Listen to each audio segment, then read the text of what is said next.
Comment est-ce que vous lisez cette actualité et les circonstances dans lesquelles cet assassinat est survenu? D'abord, la tristesse, bien entendu, puisque la Libye est un pays voisin du mien, et donc à partir de ce moment-là, la frontière que nous partageons est une longue frontière.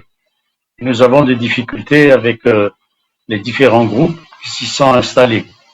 Maintenant, c'est un pays qui est divisé, bien entendu, qui a de gros problèmes, qui traverse des turbulences très importantes. Ceci étant dit, l'assassinat de Saif al-Islam Kadhafi, brutal bien entendu et inattendu. Inattendu et relatif parce que il constituait déjà en lui-même une cible politique très importante. Il faut croire que le nom qu'il portait était déjà lui-même porteur de nostalgie, bien entendu, par rapport à une certaine frange de la société libyenne, mais aussi de beaucoup d'espoir pour de nombreux pays africains, les panafricanistes en particulier. Et donc, son assassinat demeure une énigme encore aujourd'hui parce qu'on ne sait pas très bien si qui c'est qui a pu le commettre. Et la première question qui vient à l'esprit, bien entendu, vous l'avez évoqué plus ou moins, c'est de se demander à qui profite le crime. Bien entendu, lorsqu'un crime pareil est produit, un assassinat politique, il y a des partis qui en tirent profit.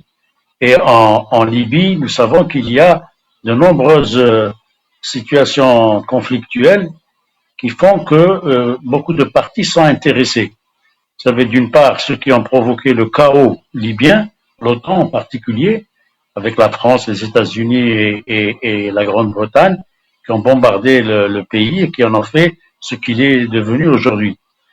Vous avez d'un autre côté d'autres pays comme le Qatar, bien entendu, la Turquie, la Russie, qui a une base maintenant actuellement en Libye, et vous avez aussi des opposants intérieurs qui sont complètement opposés à la nomination et à l'unification de la Libye.